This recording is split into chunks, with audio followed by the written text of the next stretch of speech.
आइए हम और आप सावन के पवित्र महीने में भगवान भोलेनाथ का पावन पाठ प्रारंभ करते हैं। इस पाठ में भगवान भोलेनाथ की बड़ी कृपा प्राप्त होती है। ये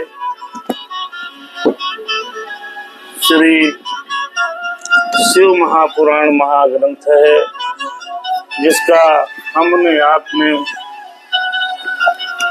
अध्ययन करना है भगवान की कृपा प्राप्ति के लिए, भोलेनाथ की कृपा प्राप्ति के लिए।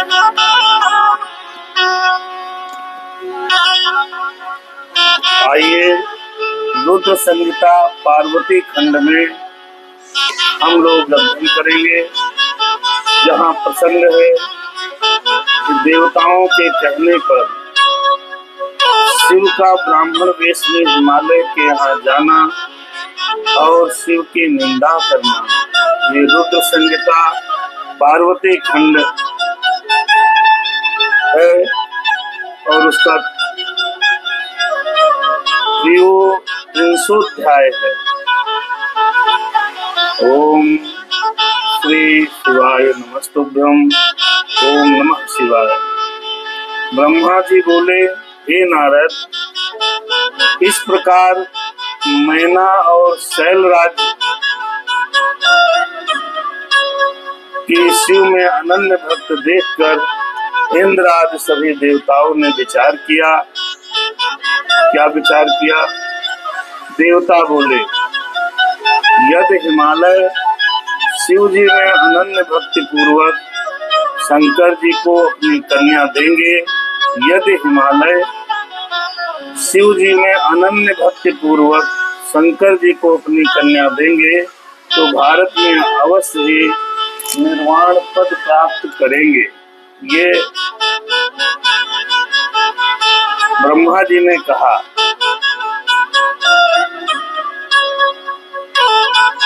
सभी देवताओं ने भी बात बताई है। तयो भक्तिम शिवे ज्ञात्वा पराम व्यभिचारिणी सर्वे शक्रादयो देवा चिंतित नारदा एकांत भक्त्या शैल कन्या तस्मै प्रद्यासति ध्रुवम निर्वाणाम संधता प्रस्याति च भारती अनंत रत्ना धारेश्च पृथ्वी त्वक्ता प्रस्याति रत्न गर्भाधिदा भूमिर्थयो भक्ति माधवम। देवताओं ने कहा, यदि इस अनंत रत्नों से पूर्ण वे हिमालय वसुंधरा को त्याग कर चले जाएंगे, तो निश्चय ही इस पृथ्वी का रत्न गर्भा नाम यह व्यर्थ हो जाएगा। इस स्वार्थवर रूप को छोड़कर दिव्य रूप धारण कर और अपनी कन्या शूलधारी शंकर को देकर वे अवश्य ही शिवलोक चले जाएंगे। उन्हें शिवलोक में सारूप्य मुक्ति प्राप्त होगी, इसमें संशय नहीं है। वहाँ अनेक प्रकार के श्रेष्ठ भोगों को भोग कर वे मुक्त हो जाएंगे। ब्रह्मा जी बोले। यह कहकर वे सभी देवता इस बात का विचार कर विस्मित हो परस्पर मंत्रणा करके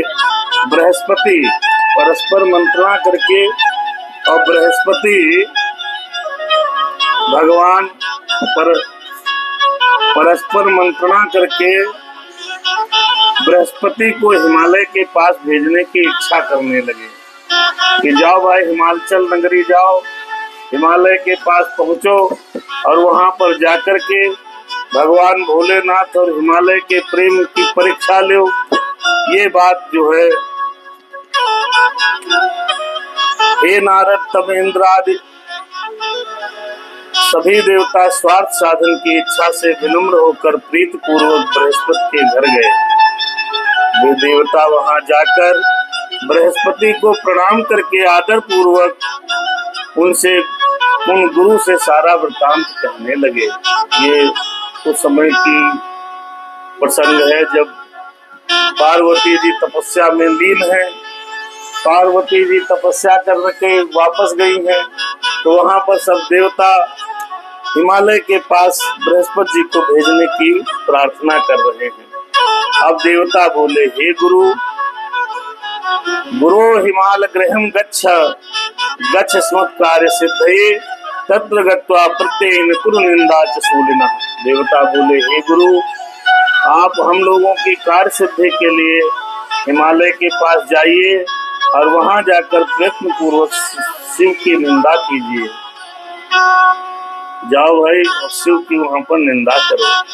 पार्वती शिव के अतिरिक्त किसी अन्य का वर्ण नहीं, पार्वती शिव के अतिरिक्त किसी का वर्ण नहीं करेंगी। पार्वती जी शिव के अतिरिक्त किसी का वर्ण करेंगी नहीं। और वे हिमालय बिना इच्छा के ही अपनी कन्या पार्वती का विवाह शिव जी के साथ करेंगे और शीघ्र ही इसका फल प्राप्त करेंगे।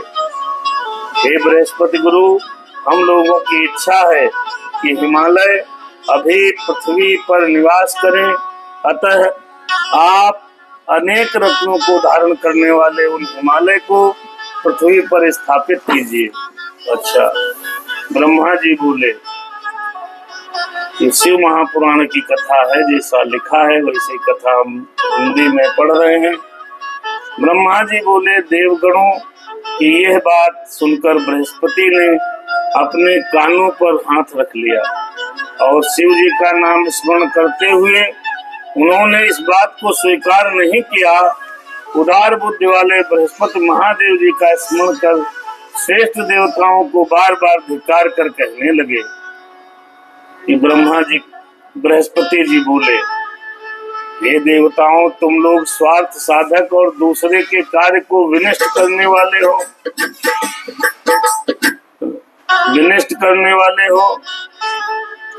हैं? हे देवताओं, तुम लोग स्वार्थ साधक और दूसरे के कार्य को विनष्ट करने वाले हो। शंकर जी की निंदा करके मैं निश्चित रूप से नरक चला जाऊंगा। बृहस्पति बोले, हम भाई निंदा नहीं करेंगे जाकर के। इसलिए आप लोगों में से कोई हिमालय के पास जाकर हिमालय को समझाकर अपना कार्य सिद्ध करें, हम निंदा नहीं करेंगे। अच्छा, जिससे वे अनिच्छा पूर्वक अपनी कन्या शिव जी को देकर भारत में निवास करें, क्योंकि भक्ति पूर्वक कन्या देकर वे निश्चित ही मोक्ष को प्राप्त कर लेंगे।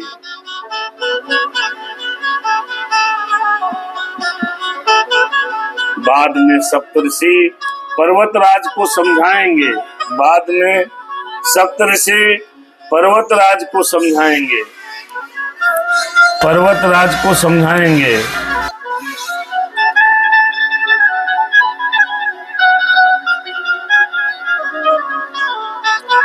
कि यह पार्वती शिव जी को छोड़कर दूसरे किसी का वर्ण नहीं करेगी। अथवा हे देवताओं, आप लोग इंद्र के साथ ब्रह्मलोक जाएं और अपना सारा वृत्तांत ब्रह्मा जी को बताएं, वे ही आप लोगों का कार्य संपन्न करेंगे। ब्रह्मा जी बोले, यह सुनकर और विचार कर वे सभी देवता मेरी सभा में आए और प्रणाम कर आदर पूर्वक अपना सारा वृत्तांत उन्होंने मुझसे निवेदन किया। ये कथा ब्रह्मा जी सुना रहे हैं नारद को। हे मुनि, तब देवताओं की उस शिव निंदा विषयक बात को सुनकर वेद वक्ता मैं दुखी होकर उन देवताओं से कहने लगा। सब कहने लगे, जाओ भाई शिव जी की निंदा करो, जाए हिमांचल जी के यहाँ। तो ब्रह्मा जी के पास पहुंचे बृहस्पति जी ने मना कर दिया है। ब्रह्मोवाच तच्च श्रुत्वा ते समालोच मम सभासुरा सर्वे निवेदया कुरुन्त्वा ततम मादरात। ब्रह्मा जी ने कहा, हे वत्स सुनो, मैं शिव जी की दुसह निंदा नहीं कर सकता हूँ, क्योंकि शिव जी की निंदा संपत्ति का विनाश करने वाली एवं विपत्तियों का कारण है। शिव की निंदा नहीं करनी चाहिए, क्योंकि शिव जी की निंदा, ब्रह्मा जी कहने लगे कि शिव जी की निंदा विनाश करने वाली है एवं विपत्तियों का कारण बनती है। इसलिए हे देवताओं, आप लोग कैलाश पर जाएं और शिव को संतुष्ट करें तथा उन्हीं को हिमालय के घर भेजिए। वे ही स्वयं हिमालय के घर जाकर अपनी निंदा करें, क्योंकि पर निंदा विनाश के लिए और आत्मनिंदा यश के लिए कही गई। यदि व्यक्ति अपनी स्वतः निंदा करे तो यश प्राप्त होता है, अगर दूसरे की कोई निंदा करता है तो समझ लो विनाश का कारण बनता है। ये ब्रह्मा जी ने देवताओं को समझाया।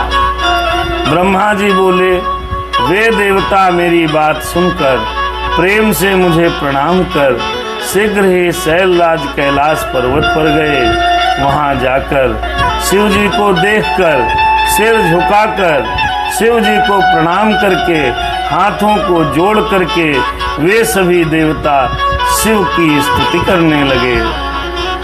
देवता बोले, हे देवदेव महादेव, हे महादेव करुणा शंकर, हे शंकर, हे करुणाकर, हम सब आपकी शरण में हैं, आपको प्रणाम करते हैं,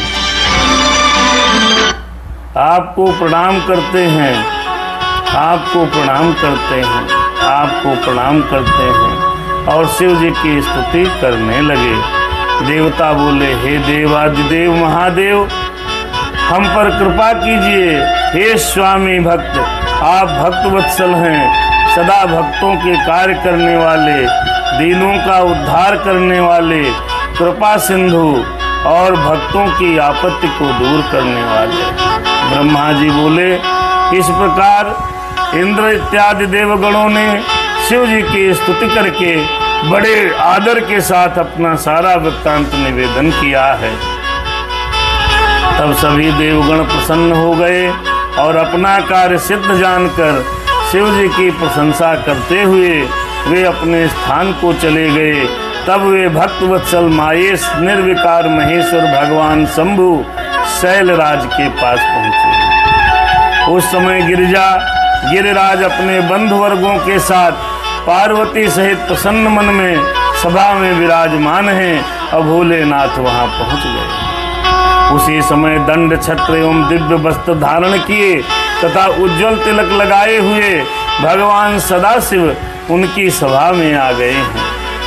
वे एक हाथ में स्फटिक की माला, गले में शालिग्राम शिला धारण किए हुए वे भली प्रकार ब्राह्मण का वेश धारण कर नारायण का नाम जाप कर रहे थे। भगवान भोलेनाथ ब्राह्मण का भेष बना करके हिमाचल की नगरी पहुंच गए। उन्हें देखकर हिमालय सभासदों के साथ खड़े हो गए और उन्होंने भूतल पर दंड के समान पड़कर भक्ति भाव से उन अपूर्व अतिथि को साष्टांग प्रणाम किया।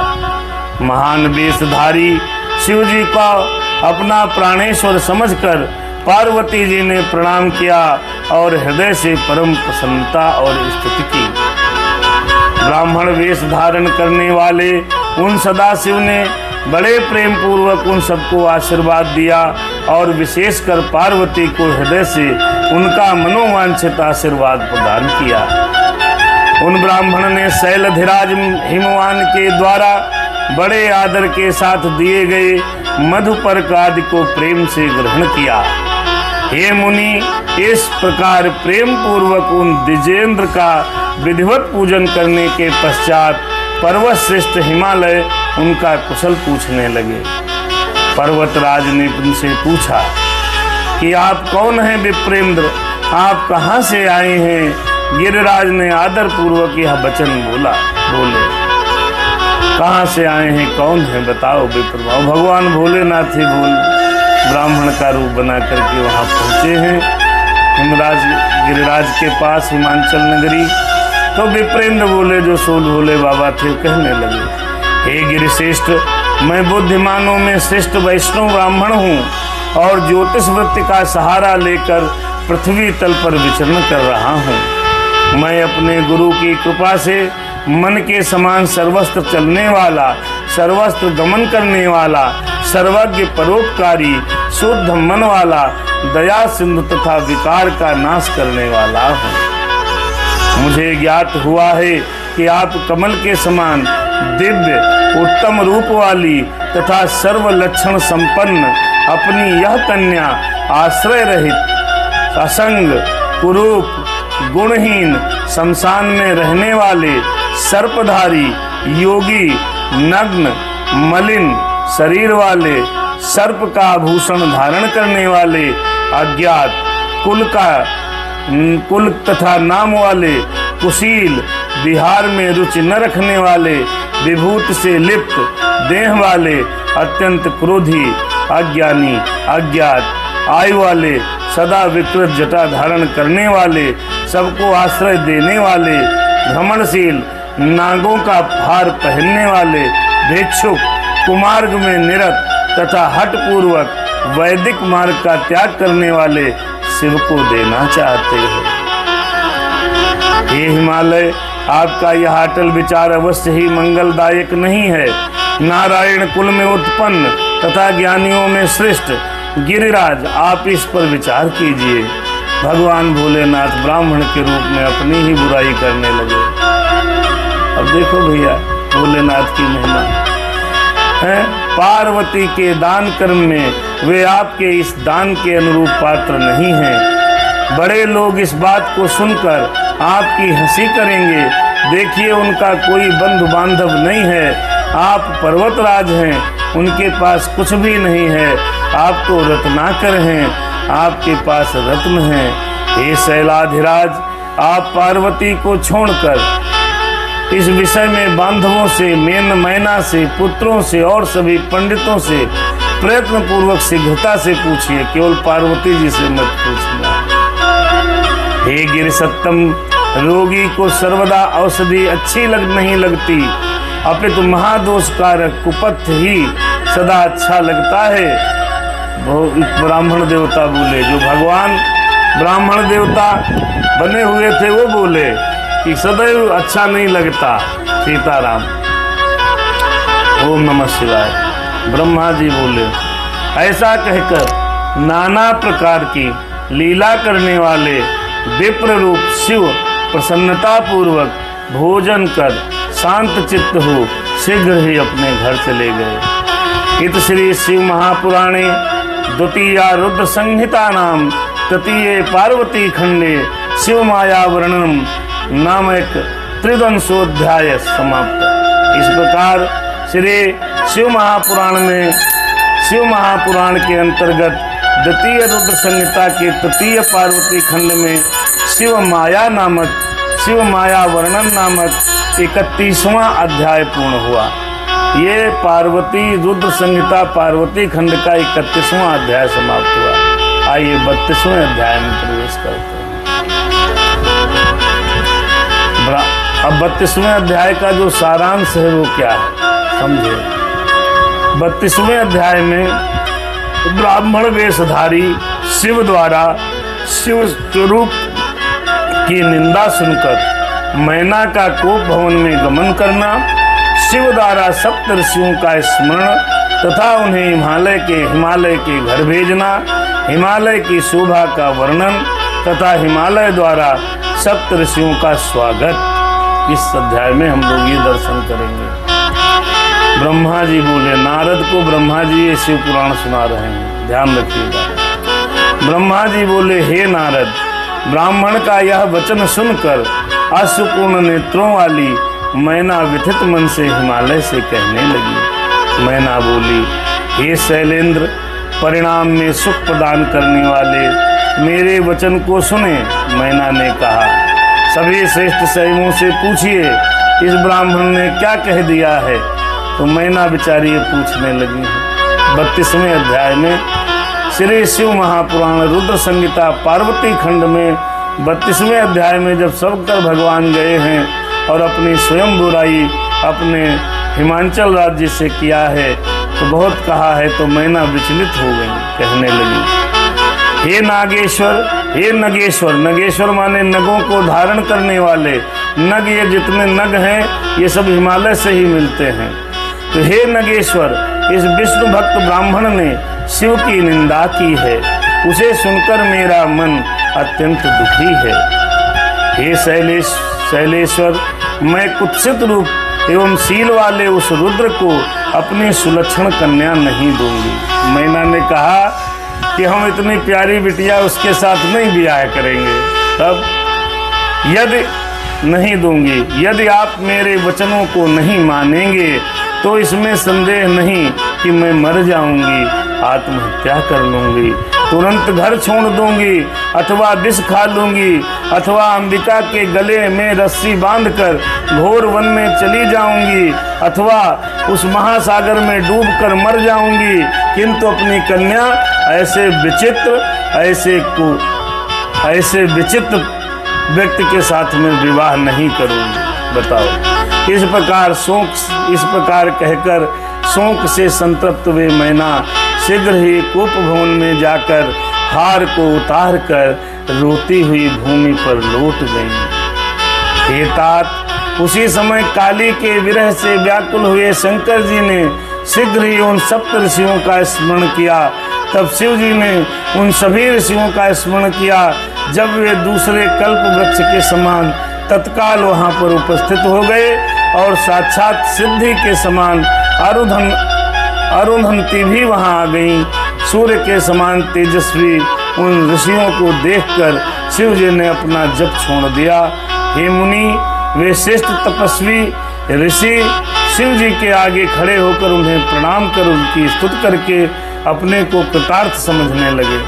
तत्पश्चात विस्मय में पड़कर वे पुनः लोक नमस्कृत शिव को प्रणाम करके हाथ जोड़ करके सामने खड़े होकर के सप्त ऋषि कहने लगे। क्या ऋषिगण बोले, सर्वोत्कृष्ट महाराज सार्वभौम देवौकसाम सौभाग्यम वर्णते अस्माभि की पुण्य सकलोत्तमम। हे सर्वोत्कृष्ट, हे देवताओं के सम्राट, हे महाराज, हम लोग आपको सर्वोत्तम भाग्य की, हम लोग अपने सर्वोत्तम भाग्य की किस प्रकार सराहना करें। हम लोगों ने जो पूर्व समय में कायिक, वाचिक तथा मानसिक तीनों प्रकार की तपस्या की है, उत्तम वेद अध्ययन किया है, अग्निहोत्र किया है तथा नाना प्रकार के तीर्थ किए हैं और ज्ञान पूर्वक वाणी, मन तथा शरीर से जो कुछ भी पूर्ण किया है, वह सब आज आपके स्मरण स्वरूप अनुग्रह के प्रभाव से सफल हो गया। सप्तऋषि भगवान भोलेनाथ की प्रार्थना कर रहे हैं। जो मनुष्य आपका नित्य स्मरण करता है, ओम नमः शिवाय, नित्य स्मरण करता है, वह कृत्य हो जाता है। तब उसके पुण्य का क्या वर्णन किया जाए जिसका स्मरण आप करते हैं। हे सदाशिव, आपके द्वारा स्मरण किए जाने से हम लोग सर्वोत्कृष्ट हो गए हैं। आप तो किसी के मनोरथ मार्ग में किसी प्रकार आते ही नहीं। जिस प्रकार बौने को फल प्राप्त हो जाता है, जन्मांध को नेत्र की प्राप्ति हो जाती है, गूंगे को वाणी मिल जाती है, कंगाल को निधि का दर्शन हो जाता है, पंगु को ऊंचे पहाड़ पर चढ़ने की शक्ति प्राप्त हो जाती है तथा बंध्या को प्रसव संभव हो जाता है, उसी प्रकार हे प्रभु, आपका यह दुर्लभ दर्शन मुझे प्राप्त हो गया। आज से हम मुनीश्वर आपके दर्शन से लोकों में मान्य एवं पूज्य हो गए, आपकी ऊंची पदवी प्राप्त हो गई। हे देवेश, बहुत कहने से क्या, आप सर्व देवेश्वर के दर्शन से हम सर्वथा मान्यता को प्राप्त हो गए। आप जैसे पूर्ण परमात्मा को किसी से प्रयोजन की ही क्या, किंतु यदि हम सेवकों पर कृपा करना ही है तो हम सबके योग्य कार्य कीजिए, कार्य के लिए आज्ञा प्रदान कीजिए। ऐसा सप्तऋषि ने भगवान भोलेनाथ की स्तुति की। भगवान भोलेनाथ ने उनको बुलाया था तो ब्रह्मा जी कहने लगे। तब उनकी इस बात को सुनकर लोकोचार का आश्रय लेकर महेश्वर शंभु मनोहर वचन कहने लगे। ध्यान रहे, ये जो पूरा शिव पुराण है वो ब्रह्मा जी ने नारद जी को सुनाया है। शिव जी बोले, हे महर्षियों, ऋषिजन हर तरह से पूज्य हैं, आप लोग तो विशेष रूप से पूज्य हैं। हे विप्रों, कुछ कारणवश मैंने आप लोगों का स्मरण किया है। आप सब जानते हैं कि मेरी स्थिति सदैव ही परोपकार करने वाली है, और विशेषकर लोकोपकार के लिए तो मुझे यह सब करना ही पड़ता है। इस समय दुरात्मा तारकासुर से देवताओं के समक्ष दुख उत्पन्न हो गया है। क्या करूं? ब्रह्मा जी ने उसे बड़ा विकट वरदान दे रखा है। हे महर्षियों, मेरी जो 8 प्रकार की मूर्तियां पृथ्वी, जल, तेज, वायु, आकाश, सूर्य, चंद्र तथा यजमान कही गई हैं, वे सब भी परोपकार के निमित्त ही हैं, स्वार्थ के लिए नहीं। ये बात तो स्पष्ट है। इसी परोपकार के लिए ही मैं पार्वती के साथ विवाह करना चाहता हूँ। उसने भी महर्षियों के कहने से दुष्कर कठोर तप किया है।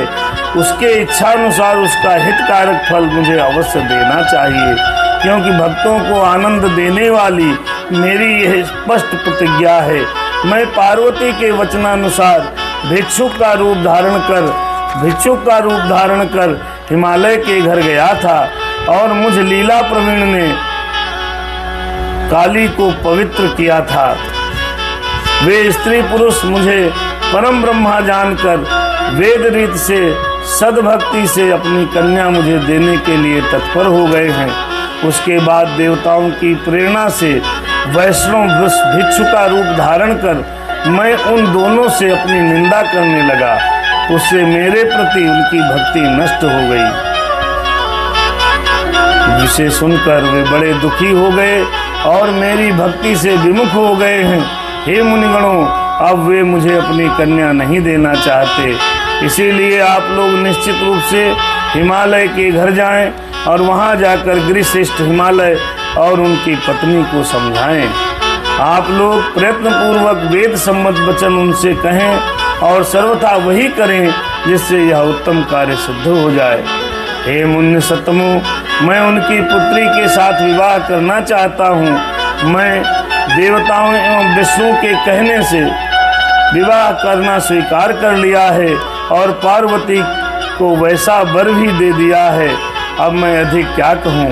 आप लोग हिमालय तथा मैना को समझाइए जिससे देवताओं का हित हो।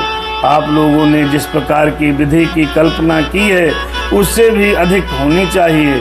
यह आप लोगों का ही कार्य है और इस कार्य के भागी आप लोग ही हैं। तब ब्रह्मा जी बोले, इस प्रकार वचन को सुनकर स्वच्छ अंतःकरण वाले वे सभी महर्षि प्रभु से अनुग्रहित हो आनंद को प्राप्त हुए। वे ऋषि परस्पर कहने लगे, हम लोग सर्वथा धन्य तथा कृत्य हो गए और विशेष रूप से सबके वंदनीय और पूजनीय हो गए। सप्तर्षियों ने कहा, जो ब्रह्मा तथा विष्णु के भी वंदनीय हैं और सभी संपूर्ण मनोरथों को सिद्ध करने वाले हैं, वे हम लोगों को अपना दूत बनाकर लोक को सुख प्रदान करने वाले कार्य के लिए भेज रहे हैं। हे शिव जी, लोकों के स्वामी एवं पिता हैं और वे पार्वती जगत की माता हैं। इन दोनों का यह उचित संबंध सर्वदा चंद्रमा के समान बढ़ता रहे। ब्रह्मा जी बोले। ऐसा कहकर वे दिव्य ऋषि शिव जी को प्रणाम कर आकाश मार्ग से वहां चले गए। जहां हिमालय का नगर है, उस दिव्य पुरी को देखते ही ऋषिगण आश्चर्यचकित हो गए और अपने पुण्य का वर्णन करते हुए परस्पर कहने लगे। ऋषि बोले, हिमालय के इस नगर को देखकर हम सभी पुण्यवान एवं धन्य हो गए हैं, क्योंकि स्वयं शिव जी ने इस प्रकार के कार्य में हम लोगों को नियुक्त किया है। यह हिमालय की पुरी तो अलका है, स्वर्ग भोगवती तथा विशेष कर अमरावती से भी उत्तम दिखाई पड़ती है।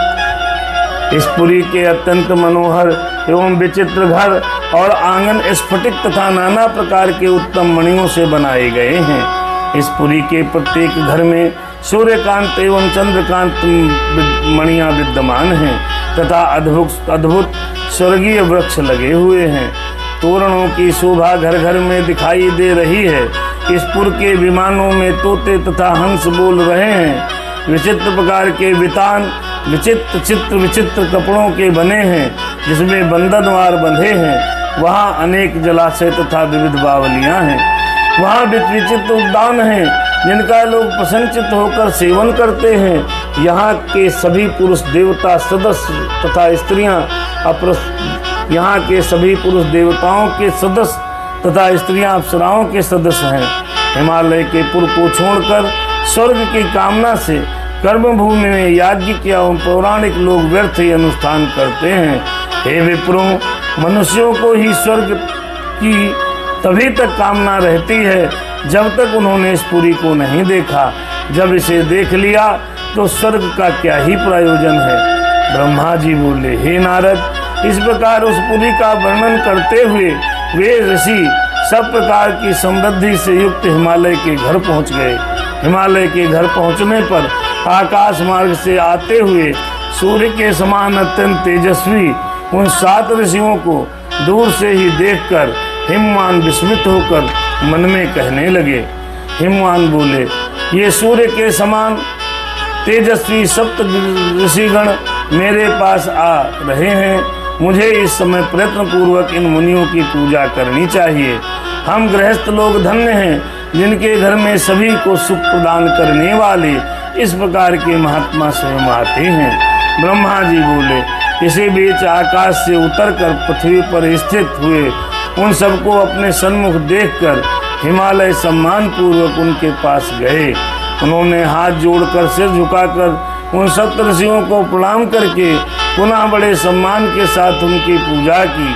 उस पूजा को स्वीकार करके हित करने वाले प्रसन्न मुख 7 ऋषियों ने गिरिराज हिमालय से कुशल मंगल पूछा। मेरा गृहस्थाश्रम धन्य हो गया। हिमालय ने ऐसा कहकर उन्हें आगे करके आसन लाकर भक्तिपूर्वक समर्पित किया।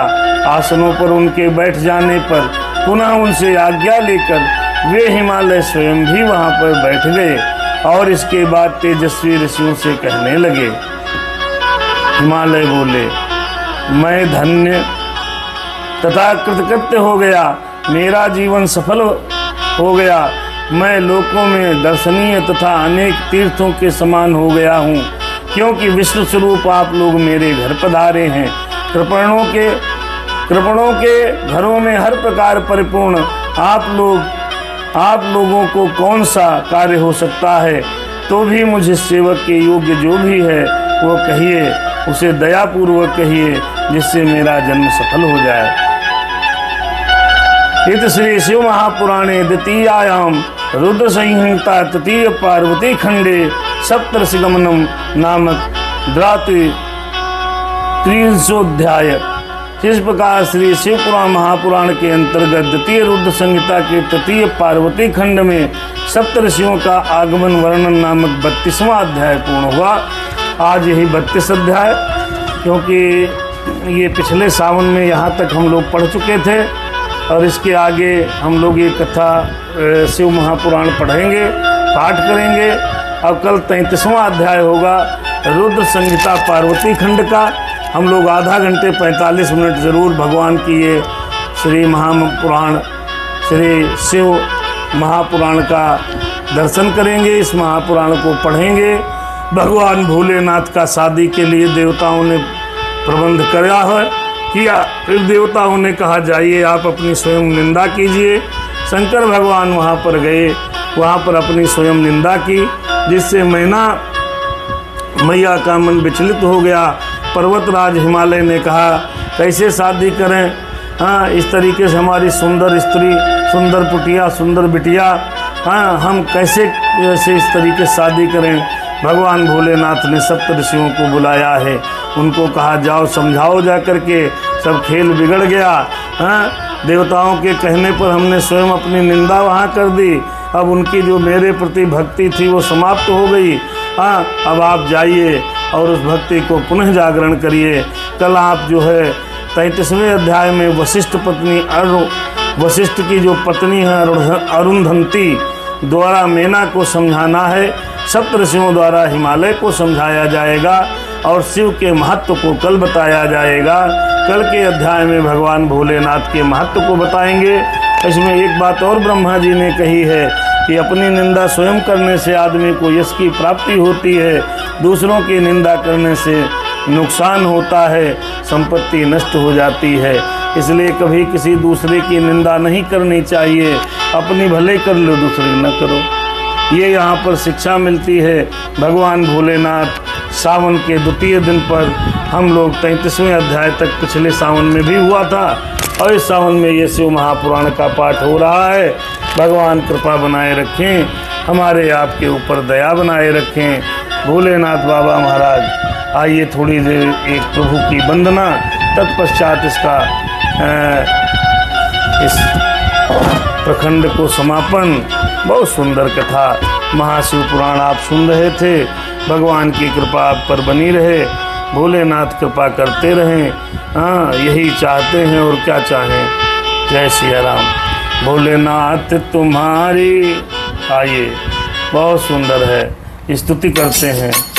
भोलेनाथ तुम्हारी जय जय हो, भोलेनाथ तुम्हारी जय जय हो, भोलेनाथ तुम्हारी जय जय हो, ओंकार तुम्हारी जय जय हो, भस्मधारी तुम्हारी जय जय हो, जटाधारी तुम्हारी जय जय, रुद्रधारी तुम्हारी जय जय हो, भोलेनाथ तुम्हारी जय जय हो, जमरूधारी तुम्हारी जय जय हो, रुद्रधारी तुम्हारी जय जय हो, भोलेनाथ तुम्हारी जय जय हो, नीलकंठ तुम्हारी जय जय हो, त्रिशूलधारी तुम्हारी जय जय हो, भोलेनाथ तुम्हारी जय जय हो, विश्वनाथ तुम्हारी जय जय हो,